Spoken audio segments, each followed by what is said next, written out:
as the credits roll. Please welcome back, first of all, Jane Wells.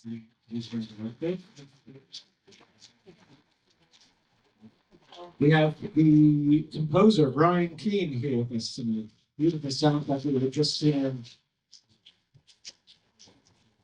And you'll recognize him from a film, Alexander Stukenberg.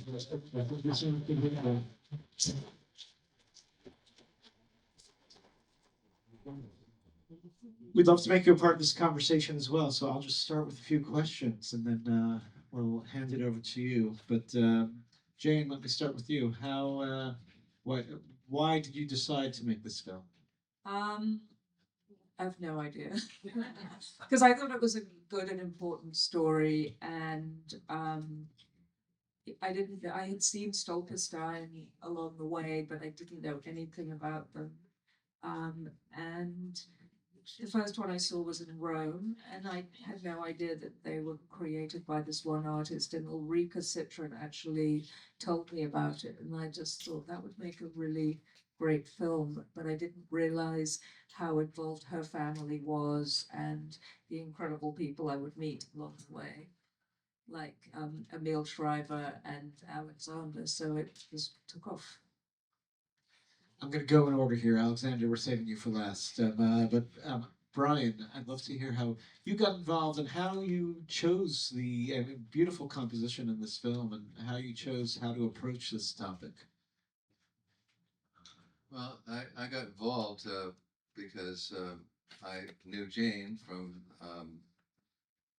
the Westport, Connecticut area, and I had helped her out with a film before with my library of music, and she, started out with that same way, and I think that a lot of credit is due to Jane, because she chose music out of my catalog that we actually, in some cases, we just left in the film. It was so well chosen. And I think what was particularly wise about her choices is that a story like this is, part of tragedy is, I think it was the Dalai Lama said it best, is that we grieve for that which has been our heart's delight.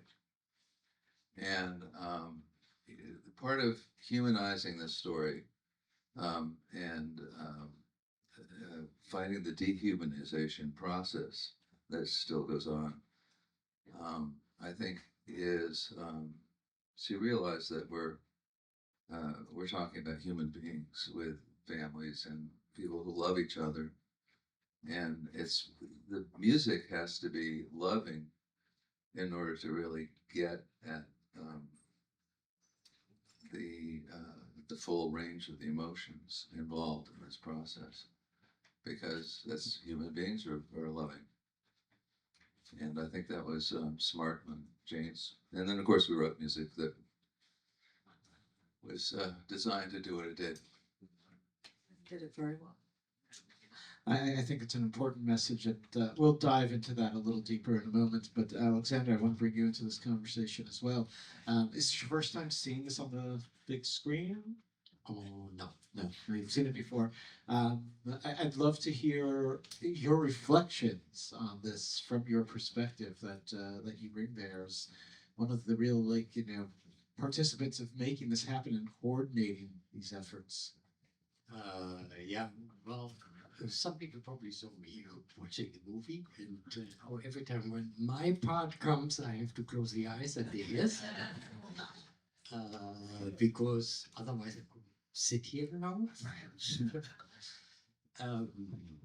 Yeah, I loved really to work together with Jane and with your team, because it is a story which is hardly told. People who are involved, they know about the Stones, but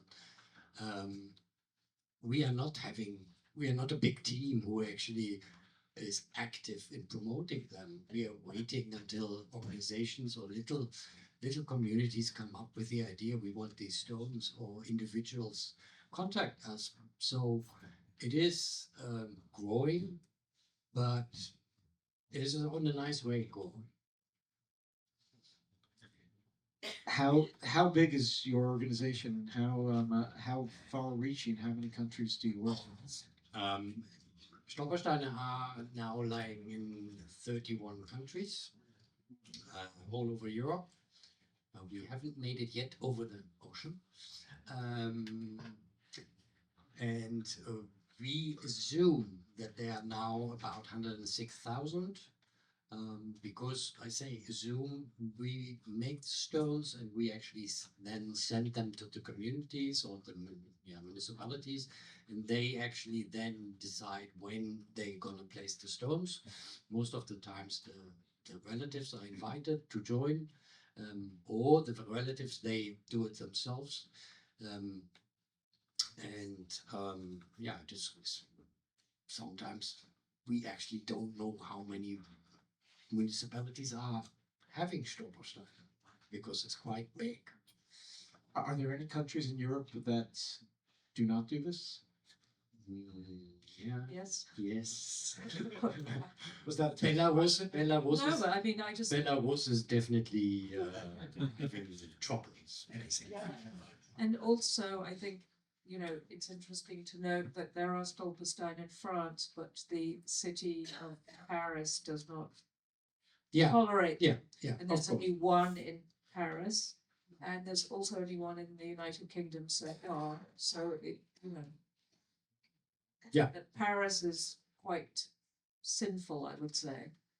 Paris as well as Munich. Munich has the same situation where the head of the Jewish community actually is against Stolpersteiner, and she actually made the city council to decide that Stolpersteiner are not allowed in the city ground in Munich. And there is a guy, Terry Schwarzberg, and he is so involved in the project that he actually goes to the houses, to the house owners, and actually convince the people to actually put it on the private property. So Munich has Stolpersteine and does that. He does a fantastic job.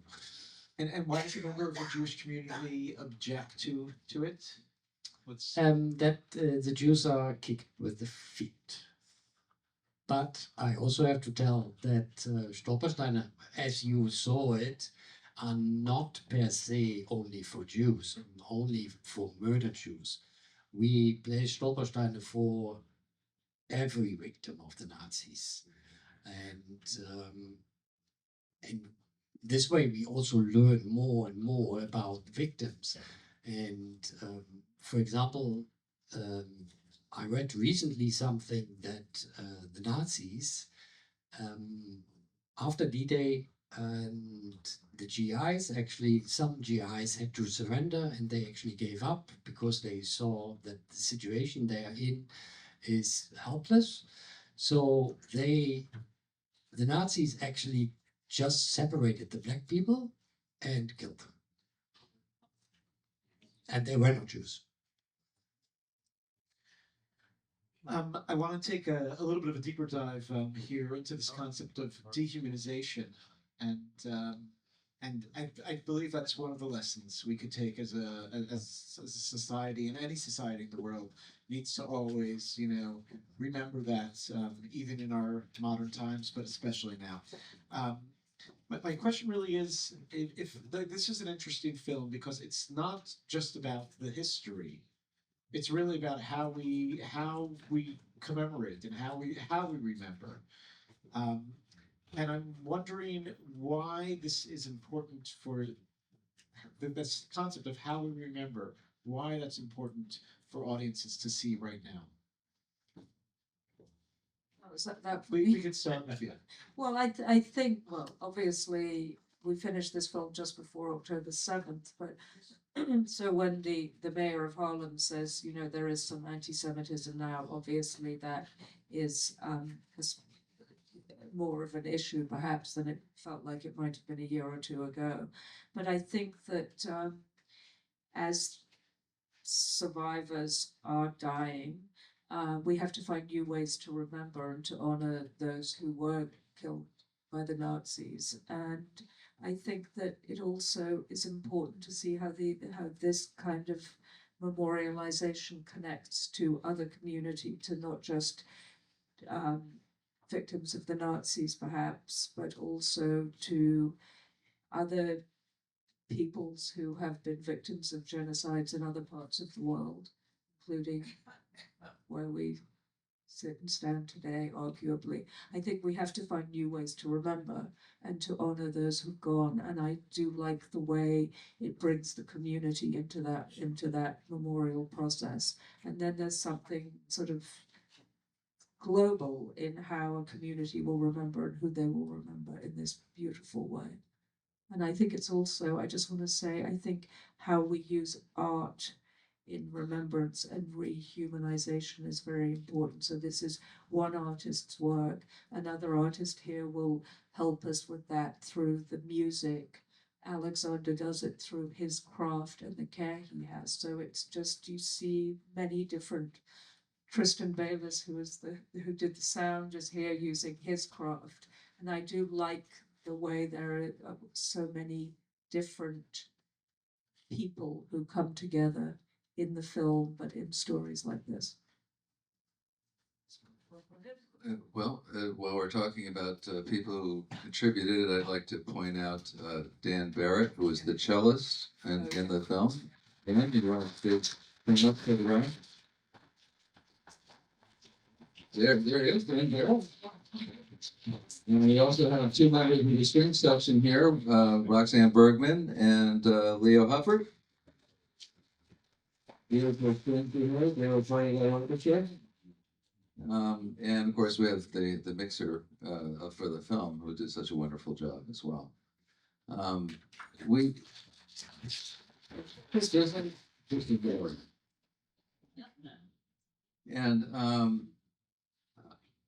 going back to the subject of dehumanization and trying to humanize it, this kind of thing, you know, we get caught up in identities that are made for a lot of us, and a lot of us, we just sort of latch onto these identities without really thinking about the reality of it. You know, the reality is that we're on this tiny blue speck in the middle of a vast universe circling one in some 20 trillion stars for our entire existence. That's actually the reality. It's a strange reality, but that's it. And we're really miracles to be here. And if we think about the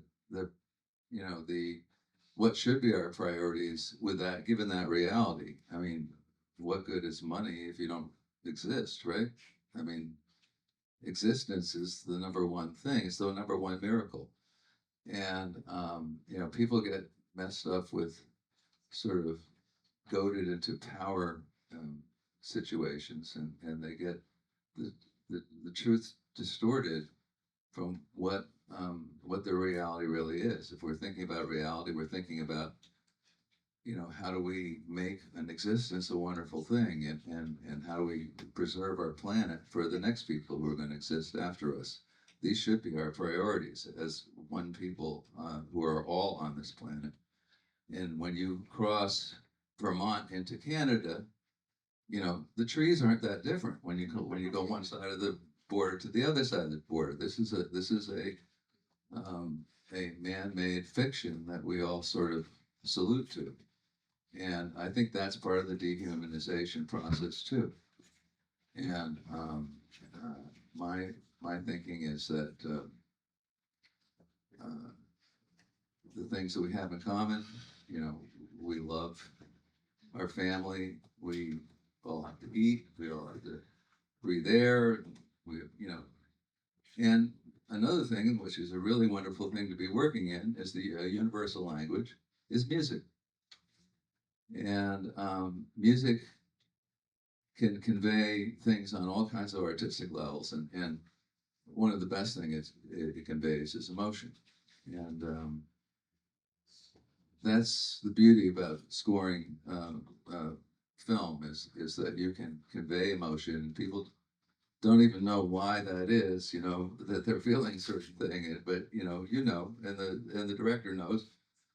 and I'm sharing this the artist the stage with a German metal artist, so he understands too. This is a wonderful project to be involved with, in my view.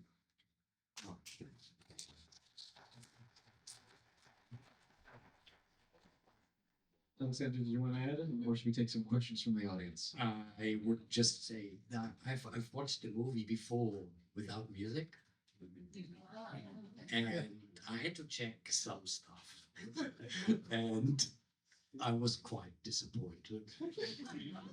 And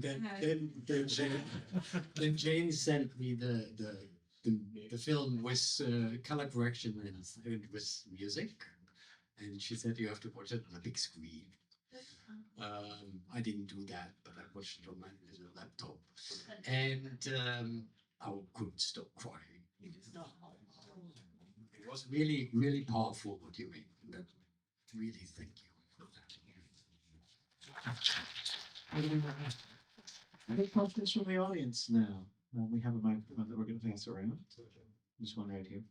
Are you going to show me? We just wait for the microphone so everyone can hear. Was wonderful, especially when my daughter's in-laws are from Holland. And they were the good people. Anyway, are you going to show it in the regular movie theaters? What are the plans for the film? Let's take it to that. Well, if everybody here goes and tells their friends and relatives that they think they should see it, then there is a chance. And you can that's the hope, yes. That's the plan.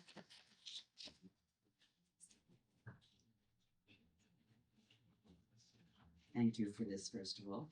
My parents were hidden children of France, and my grandfather was deported. But in Avignon, if I wanted, because you're saying Paris and France may be problematic, how do I get in touch or try to contact somebody about doing this? Or because I kind of always wanted to do that for my grandfather. The best is you contact us via Stolpersteine.eu. Can you spell it? You can ask him later for the spelling. Google also helps. We're going to take a microphone. Take it. There we go. Question right here.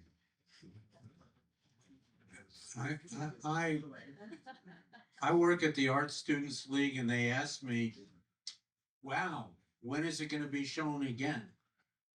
And I promised them that when I go back, I'd let them know. So what can I tell them?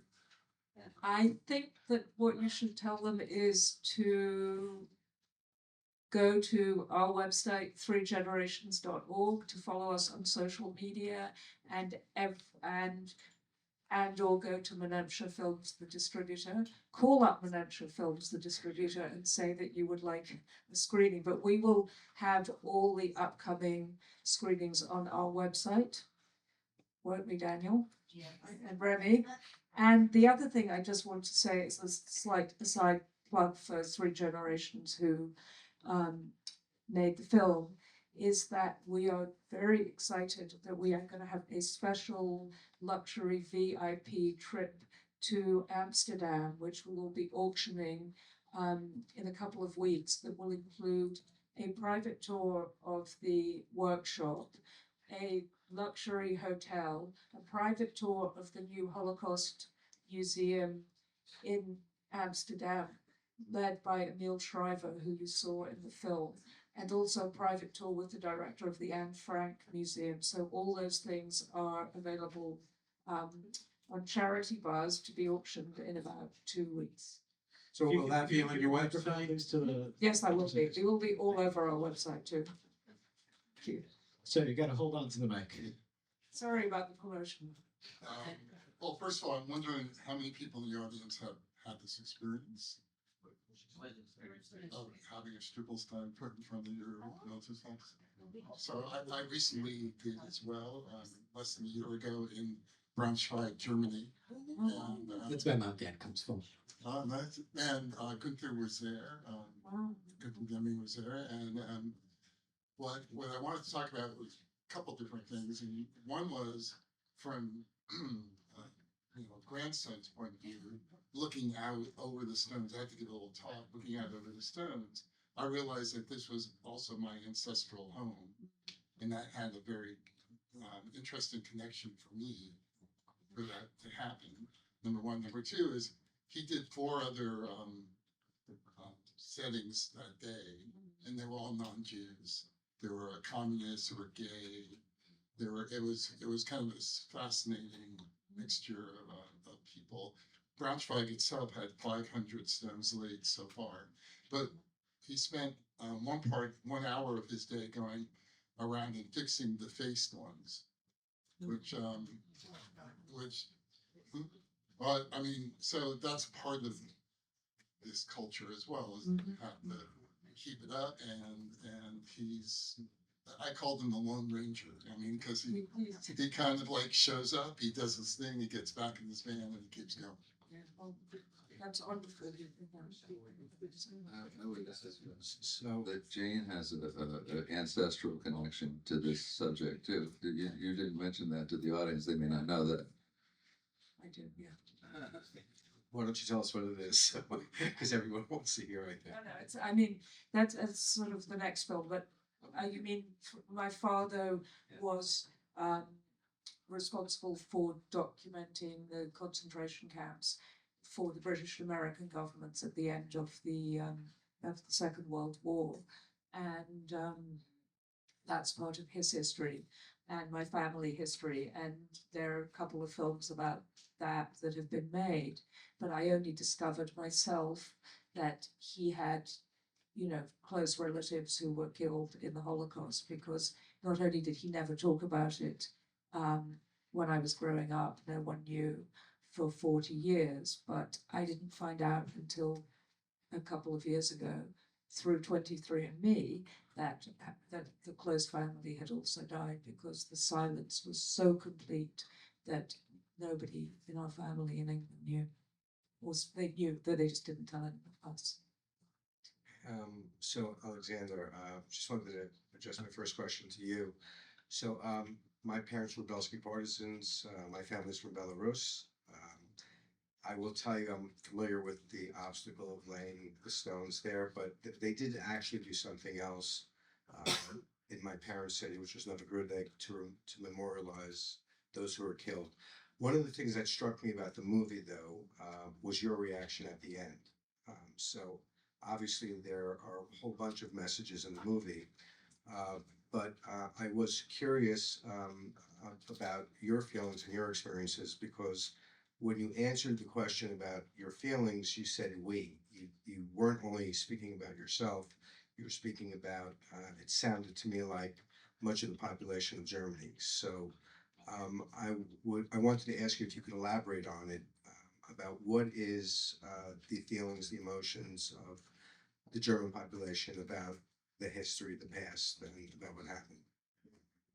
Yeah, it's an interesting question, because that what I'm actually explaining there in the movie came out of a newspaper interview in Amsterdam, where a lady was actually asking me the question, why are you actually doing it? And I looked at her and I said, like, you can ask a German that question. And she said, like, what do you mean?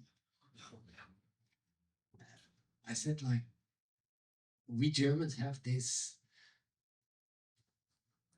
sometimes we have words which actually have feelings with us, and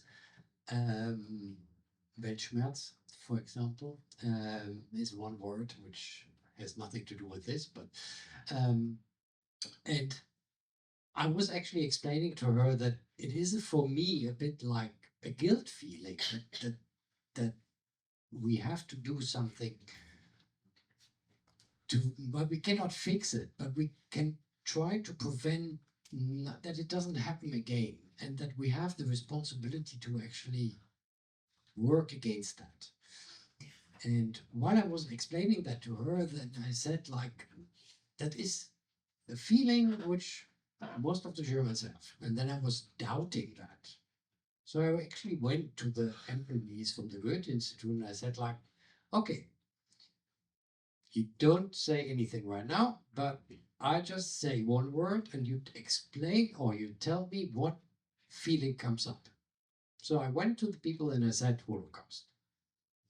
And they said guilt. It's a collective guilt, yeah.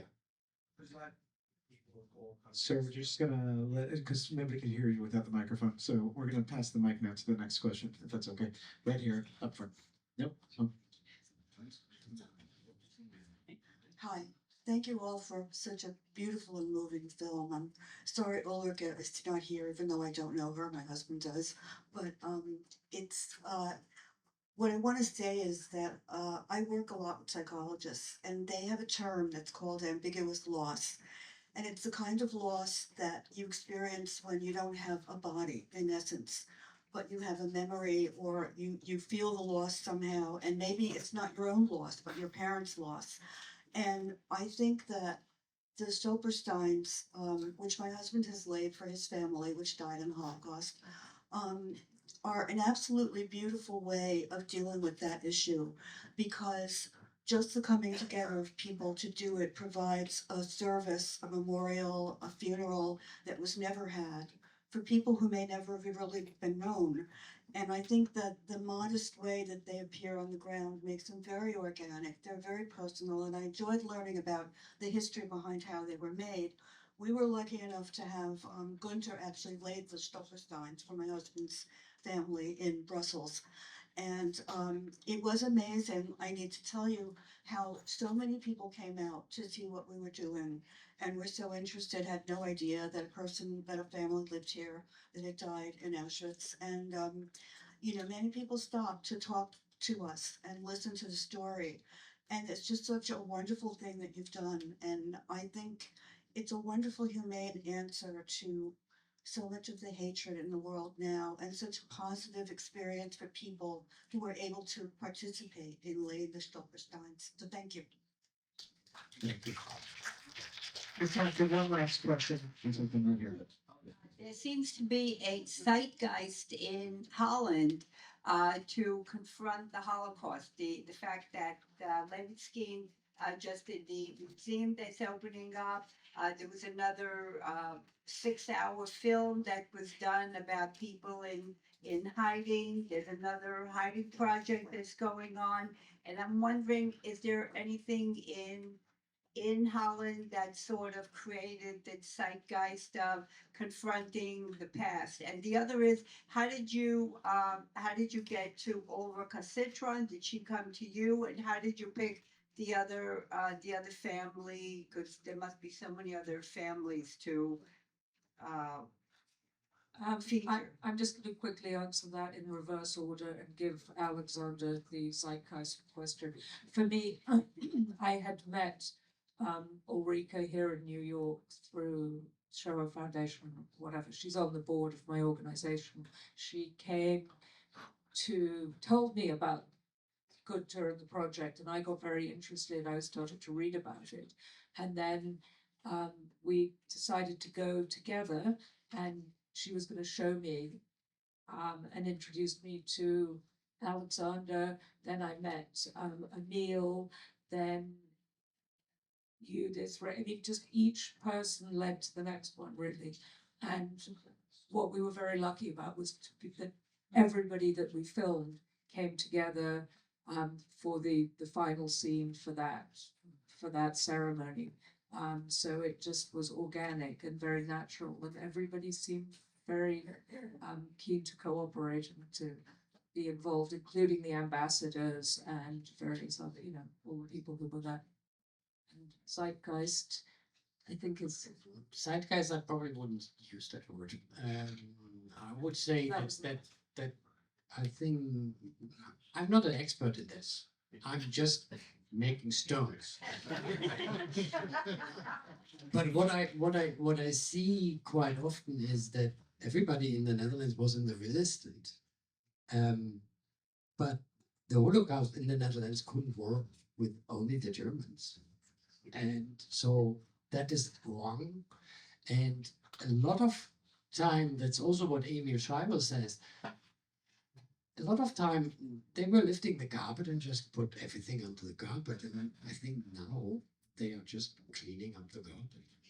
And actually, there's something else I want to say here that I learned very early on from Ulrika, and it reinforced by Emil, was that we had to get beyond the Anne Frank story when we talk about the Holocaust in the Netherlands. And it's sort of reflexive for most of us to think Netherlands and Frank hiding. And Ulrika said to me, no, you must not.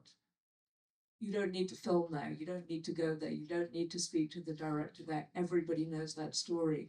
And I think that was one thing she did that was incredibly directive and helpful to me. And then Emil really enforced that by talking about how the hiding option was really an option of wealth and privilege, which I did not understand until that point. I know there's a lot more. There are many more hands up. I'm really sorry, but we are out of time. I'm sure folks will be happy to continue this discussion. Thank you, and thank you for being a part of this. Thank you for sharing this with us. And folks, we look forward to seeing you in other streams.